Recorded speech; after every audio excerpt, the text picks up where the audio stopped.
भारत एक ऐसा देश है जहाँ इतिहास और पौराणिक कहानियाँ पीढ़ी दर पीढ़ी चली आ रही हैं। पीढ़ी के लिए इन्हीं इतिहासों में से एक है हिमालय के पर्वत पर निवास करने वाले नगर के ऋषि मुनियों का प्रार्थना करने के लिए। जैसे ही वे प्रार्थना करते हैं, स्वर्ग उन्हें एक वरदान, एक चमकदार रोशनी भेजता है। यह दिव्य प्रकाश ब्रह्म शक्ति थी। दिव्य प्रकाश उनके पास अकेले नहीं आता, क्योंकि यह शक्ति के कई हथियारों के साथ आता है। शक्ति के इन हथियारों को अस्त्र कहा जाता है और ये उनमें से कई हैं। अस्त्र अग्नि की शक्ति अग्नि पत्थर के साथ आते हैं, जिसे अग्न्यास्त्र कहा जाता है। तब पानी के पत्थर को जलास्त्र कहा जाता है और हवा के पत्थर को पवनास्त्र कहा जाता है। इन तीन शक्तिशाली अस्त्रों के पीछे एक अस्त्र है जिसकी पर्वत पर किसी भी बुजुर्ग ने अपेक्षा नहीं की थी। यह इतना मजबूत और शक्तिशाली है कि यह भगवान शिव की तीसरी आंख जैसा दिखता है। यह इतना शक्तिशाली होता है कि यह बड़ों को अचंभित कर देता है। हालांकि उस पर सब कुछ हो रहा है। पहाड़ बड़ों की प्रार्थना का उत्तर है। हालांकि उन्हें अंतिम अस्त्र जैसा लगता है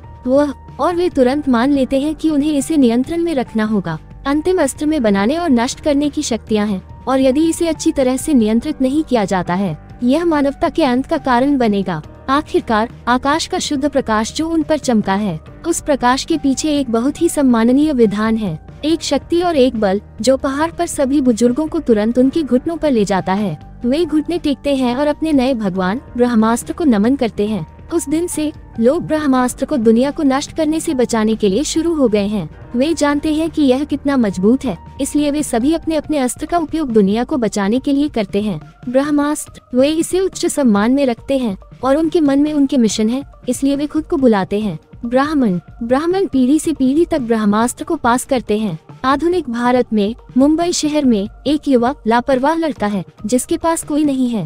उसके अंदर प्रकाश और शक्ति का ज्ञान। वह नहीं जानता कि वह प्रकाश होगा जो शक्ति को वापस लाएगा और उसकी रक्षा करेगा। ब्राह्मण और उनके अस्त्रों की। युवा लड़का शिव दशहरा के त्योहार के दौरान एक मंदिर में जाता है, जो कि है अच्छाई और बुराई का त्योहार। वह मंदिर में कूद जाता है और अन्य उपासकों में शामिल हो जाता है। पूजा शुरू होते ही शिव को पूजन सामग्री का टुकड़ा दिया जाता है जो साथ में होता है। अन्य उपासक और शिव अपने हाथों में वस्तु के साथ अपनी आंखें बंद कर लेते हैं और प्रार्थना करते हैं। इसे अपनी आंखें बंद करके वह कई चीजें देखता है और अंत में वह एक वैज्ञानिक मोहन को देखता है। मोहन दिल्ली में है और उसके पास ब्रह्मास्त्र के टुकड़ों में से एक है। जैसे ही वह इस पर काम करता है, वह अपने घर में एक घुसपैठिए को नोटिस करता है। वह मुड़ता है और आदमी को देखता है और कहता है कि वह चीते की तरह चिकना है। शिकारी उस अस्त्र के लिए पूछने आता है जिस पर वह काम कर रहा है और वह आदमी को विचलित करने की कोशिश करता है उनके शब्दों के साथ, लेकिन यह काम नहीं करता है। उसने आखिरकार घर में एक और आदमी को देखा। वह उन्हें पहले शिकारी को रफ्तार और दूसरे को बातचीत में शामिल करने की कोशिश करता है। एक सोर ऐसा नहीं लगता कि वह वहाँ खेलने के लिए है, क्योंकि वह मोहन को तुरंत पूछते हुए मारता है उसके हाथ में ब्रह्मास्त्र का टुकड़ा छोड़ने के लिए। जब मोहन मना करता है तो वह अपना खून ब्रह्मास्त्र वाले बॉक्स पर डालता है और वह ले आता है। कुछ नीली बत्ती दिखाओ, फिर वह उसे घर में फेंक देता है। सोर उसे तुरंत मारता है और वह गिर जाता है। दो शिकारी ब्रह्मास्त्र के डिब्बे को खोजने के लिए उस स्थान पर प्रवेश करते हैं, लेकिन वे उसे नहीं पाते हैं। वे घर को बिखेर देते हैं और मोहन बातों बातों में उनका ध्यान बटाता रहता है। जब वे विचलित होते हैं तो वह अपने पैरों का उपयोग अपने घर में एक और डिब्बे को खोलने के लिए करता है और उसके पैर में एक और अस्त्र जोड़ता है। उनके पैर बंदर जैसे हो जाते हैं। वह हत्यारे को बताता है कि जब वे जोर और रफ्तार है, वह एक बंदर है। वह घर के एक हिस्से से दूसरे हिस्से में कूदता है, पुरुषों को जितना हो सके मारता है और बाद में रुक जाता है। वह उन्हें बताता है कि उसके पैर में जो है वह सिर्फ एक जंजीर नहीं है,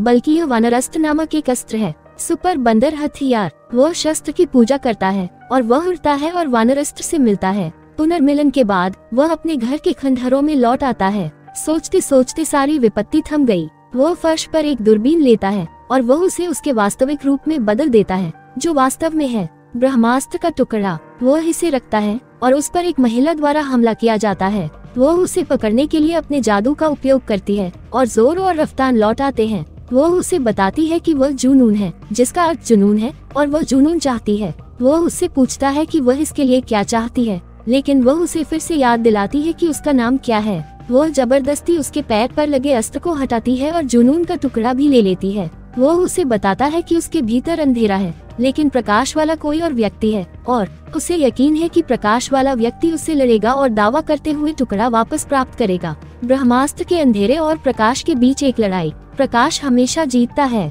शिव खुद को ठीक करते हैं और उत्सव में शामिल होते हैं। त्योहार के दौरान उसे एक युवा लड़की ईशा से पहली नजर में प्यार हो जाता है और वह साझा करता है, उसके साथ नजर दौड़ाता है। त्योहार के बाद वे नृत्य के लिए बाहर जाते हैं और वह उसे उसके माता पिता के साथ देखता है। अचानक उसे फिर से ब्रह्मास्त्र का प्रकाश दिखाई देता है और वह बेहोश हो जाता है। वह बाद में अपने दोस्तों के बीच में उठता है। वे उस पर हंसते हैं, पूछते हैं कि वह अचानक बेहोश क्यों हो गया, लेकिन वह कहता है कि वह नाचता है बहुत अधिक। वे उसका मजाक उड़ाते हैं कि यह ईशा की वजह से है और वह उसे दोबारा नहीं देख पाएगा। वे अपने अगले शो के लिए निकल जाते हैं और शो के दौरान वह संयोग से ईशा को फिर से देखता है। वह तुरंत अपने दोस्तों को अकेला छोड़कर उसे खोजने के लिए कूद पड़ता है। वह ईशा के साथ लिफ्ट में मिलता है और वह उससे बात करने जाता है। वह उससे पूछती है कि वह कौन है, लेकिन उसे अपना नंबर देने से मना कर देती है। वह उसे एक पार्टी में आमंत्रित करती है, लेकिन वह कहता है कि उसके पास भाग लेने के लिए एक और पार्टी है।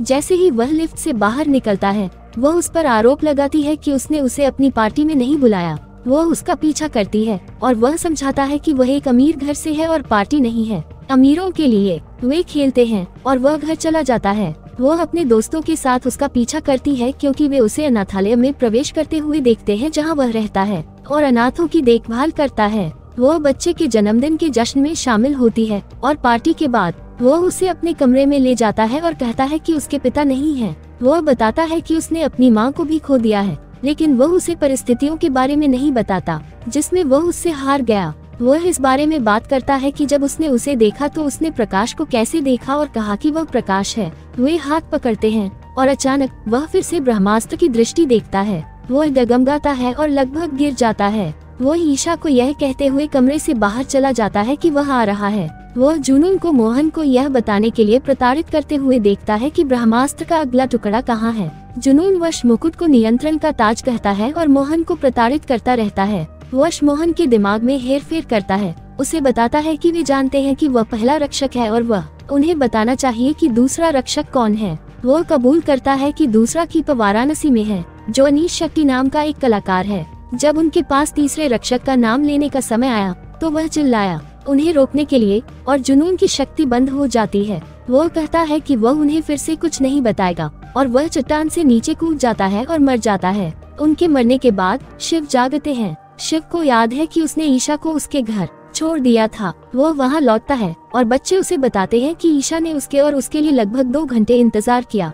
भारत में नहीं रहता, वो लंदन से है और अपने दादा के यहाँ रह रही है। वे उसे बताते हैं कि उसका परिवार एक और पार्टी आयोजित कर रहा है। वो वहां जाता है और मोहन की मौत के बारे में एक अखबार देखता है। वो इसके बारे में पूछता है और जब ईशा वापस आती है तो वह उससे पूछती है कि उसके साथ क्या गलत है। वह समझाता है कि वह उसे क्या देख रहा है और उसे बताता है कि हत्यारे ढूंढ रहे हैं। एक अन्य व्यक्ति अनीश, एक कलाकार, वे अनीश के बारे में ब्राउज करते हैं और पाते हैं कि उसका एक कार्यक्रम है। वो उसे चेतावनी देने के लिए इसे अपने ऊपर लेने का फैसला करता है और ईशा उसका पीछा करने पर जोर देती है, इसलिए वे एक साथ वाराणसी की यात्रा करते हैं। जल पर शिव के पास एक अग्नि आती है और वे उसे धारण करते हैं, लेकिन वो जलता नहीं है। वो ईशा से कहता है कि आग से उसे कोई नुकसान नहीं होता है। उसे गुस्सा आता है कि वह उससे एक रहस्य छिपा रहा है और जैसे ही वे सुलह करने की कोशिश करते हैं, जुनून उनके बगल से गुजरता है और ईशा का हाथ पकड़ लेता है। शिव जुनून और उसकी टीम को पहचानते हैं और ईशा से कहते हैं कि उन्हें पहले अनीश को ढूंढना होगा।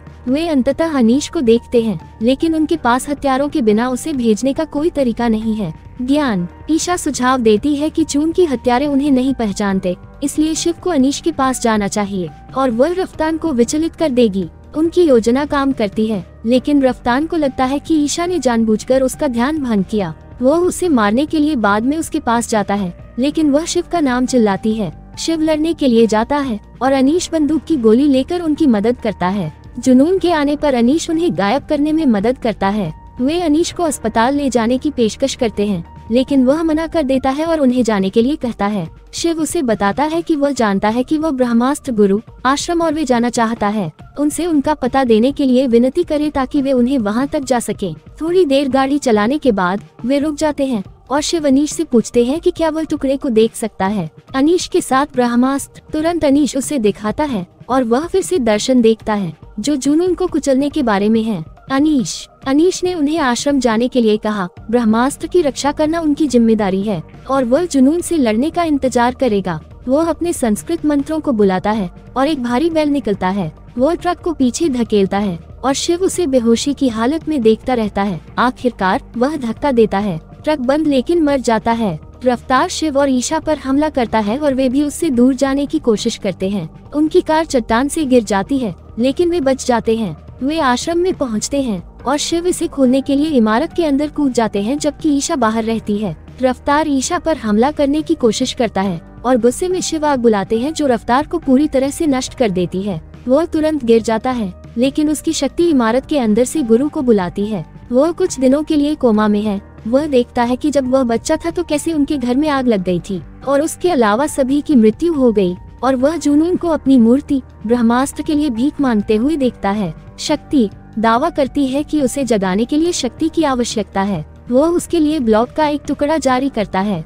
जब शिव जागते हैं तो वे ब्राह्मण के साथ बैठक में जाते हैं और बैठक के बाद समाप्त होता है। वह गुरु से मिलता है जो उसे बताता है कि वह एक अस्त्र है। वह आज्ञास्त्र है, अग्नि अस्त्र, और उसे उनसे जुड़ना है। वह मना कर देता है और ईशा के साथ जाना चाहता है लेकिन गुरु उसे बताता है कि उसके माता पिता भी ब्राह्मण थे और वह उसे केवल यह बताएगा कि उसके माता पिता की मृत्यु कैसे हुई यदि वह जानकारी सुनने का वारंट करता है। वह शामिल होने का फैसला करता है और गुरु ईशा को दूसरे ब्राह्मण के साथ अपने कपड़े लाने के लिए भेज देता है। वह अपने भीतर की आग को कैसे बाहर लाया जाए इसके बारे में प्रशिक्षण देना शुरू कर देता है। उसकी ट्रेनिंग बेकार है और एक रात उसे सपना आता है कि ईशा पर हमला हो रहा है। वह उसे बुलाने के लिए दौड़ता है और पाता है कि उस पर हमला किया गया था लेकिन वह इस समय ठीक है। वह क्रोधित हो जाता है और हर जगह आग लग जाती है। गुरु बाहर आता है। वह गुरु से कहता है कि ईशा उसकी आग का बटन है लेकिन वह भी आग से डरता है क्योंकि आग उसकी माँ को जला दिया। गुरु उससे पूछता है कि वह प्यार और डर में से क्या चुनेगा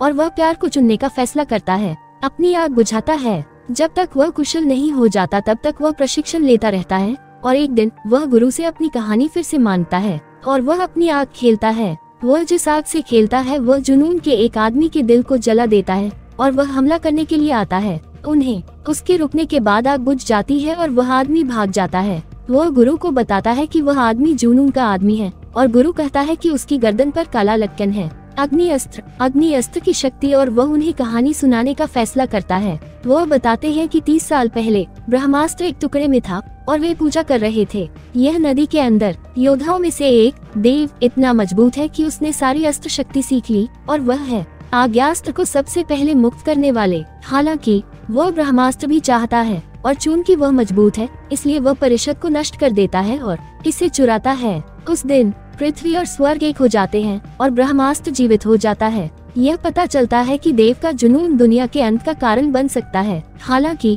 खेल में एक और खिलाड़ी अमृता है। वह देव से लड़ने का फैसला करती है और उसकी नाव ब्रह्मास्त्र के 2 टुकड़ों के साथ मुख्यालय लौट जाती है और उनका मानना कि लड़ाई में देव और अमृता दोनों की मृत्यु हो गई। शिव आश्चर्य करते हैं कि उस कहानी में उनका पारिवारिक इतिहास क्या है और गुरु उस देव को बताते हैं। और अमृता प्यार में थे और लड़ाई से पहले वह गर्भवती थी इसलिए वह सबसे अधिक संभावना है। उस गर्भावस्था का परिणाम उसे लगता है कि गुरु के पास असली सबूत नहीं है और वह निराश हो जाता है। वे जुनून के आदमियों के सबूत के लिए उस शहर को खोजते हैं और वे लक्कन पाते हैं। वे जुनून और उसकी सेना को देखते हैं और देखते हैं कि वह उन्हें युद्ध के लिए कैसे तैयार कर रही है। शिव लक्कन पहनते हैं और उन्हें एक और दृष्टि मिलती है। इस बार यह जुनून को उन्हें नोटिस करने की अनुमति देता है। गुरु एक पेड़ काट देता है और वे बच जाते हैं। हालांकि वह उनसे कहता है कि उन्हें तुरंत भाग जाना चाहिए इससे पहले कि जुनून उन्हें पकड़ ले। जब वह घर पहुंचता है तो उसकी मुलाकात ईशा से होती है जो शंख उसकी माँ ने उसके लिए छोड़ा था। गुरु उसे बताता है कि सोफे उसकी कहानी का सबूत है और सोफे उसके लिए एक भेस है, ब्रह्मास्त्र का आखिरी टुकड़ा जिसे उसके खून से प्रकट किया जा सकता है। जब वह अपना रक्त डालता है तो वह ब्रह्मास्त्र के अंतिम टुकड़े में बदल जाता है। शिव स्वीकार करते हैं कि वह देव और अमृता की संतान है और वे दोनों इस दौरान नहीं मरे। देव के रूप में युद्ध भी जीवित है और उसे जीने के लिए ब्रह्मास्त्र की आवश्यकता है। वह जुनून और उसकी सेना का नेता है और उन्हें जगाने के लिए पूर्ण ब्रह्मास्त्र की आवश्यकता है। उसे जैसे ही ब्राह्मण भागने की तैयारी करता है जुनून अपनी सेना के साथ आ जाता है। वो उनसे लड़ती है और शिव का पतन हो जाता है। जब वह जागता है तो उसे पता चलता है कि जुनून ने दूसरा टुकड़ा ले लिया है और उसने एक ले लिया है। ब्राह्मण रानी वे उसे तब तक प्रताड़ित करेंगे जब तक वह यह नहीं बता देती कि आखिरी टुकड़ा कहाँ है। वह जुनून का सामना करता है और ईशा उसे दिए बिना आखिरी टुकड़ा साथ ले जाती है। जब वे वहाँ पहुँचते हैं तो वह उस टुकड़े को उसके चारों ओर गिरा देता है और आग बुलाता है। उसकी आग इतनी तेज है कि जुनून घुस नहीं सकता और जुनून को आंसू का इस्तेमाल करना पड़ता है उसे बुझाने के लिए उसकी आंखों में। वो उसे बताती है कि उसके पास देव की शक्तियाँ हैं और उसे उनसे जुड़ना चाहिए, लेकिन वह कहता है कि वह नहीं करता है। अंधेरा चाहते हैं। रानी हमला करती है और ईशा को रानी के घेरे में रहने के लिए कहती है, लेकिन ईशा मदद के लिए जाती है। रानी नतीजतन वह उनकी रक्षा के लिए अपनी आग को सक्रिय करता है और वे पहाड़ में भाग जाते हैं। हालांकि जुनून उनका पीछा करता है। शिव उस टुकड़े को छात्रों में से एक को फेंकते हैं जो बाद में रानी को फेंक देता है। शिव पकड़ा जाता है और लगभग मारा जाता है, लेकिन जब वह ईशा के चिल्लाने का शोर सुनता है, उसका नाम, वह अपनी शक्तियों को पुनः प्राप्त करता है। वह जुनून तक पहुंचने तक लड़ता है जो देव का एक टुकड़ा बाहर लाता है और उस पर हमला करता है। वह गिर जाता है और जुनून ईशा और तेंजिंग से लड़ने जाता है जो आखिरी टुकड़े के साथ है। ईशा तेंजिंग को जाने के लिए कहती है और वह धमकी देती है कि अगर जुनून हुआ तो वह टुकड़ा नदी में फेंक देगी। उसके करीब आता है। हालांकि देव जुनून से कहता है कि वह ऐसा नहीं कर सकती, इसलिए जुनून उससे संपर्क करता है, लेकिन तेंजिंग उसे बचाता है और जुनून को नदी में फेंक देता है। वे जुनून से गले मिलते हैं, लेकिन जुनून खड़ा होता है और तेंजिंग को चाकू मार देता है। वो ईशा से आखिरी टुकड़ा लेती है और ब्रह्मास्त्र को एक साथ रखती है, जिससे ईशा नष्ट हो जाता है। दुनिया पहाड़ गिरने लगता है, लेकिन शिव ईशा से मिलने की जिद करते हैं। वो उसे गले लगाने के लिए पहाड़ों से कूदता है और उसे बताता है कि वह जीना नहीं चाहता उसके बिना। अचानक वह सबसे बड़ा हथियार, ब्रह्मास्त्र से भी बड़ा हथियार खोल देता है। अपने प्रेम के बलिदान के परिणाम स्वरूप वह एक ऐसी आग जगाता है जिसे स्विच करने की आवश्यकता नहीं होती है और दुनिया की मरम्मत करता है। वह उस युद्ध को जीत जाता है, लेकिन ब्रह्मास्त्र के कारण देव के जाग जाने से युद्ध समाप्त नहीं हुआ है।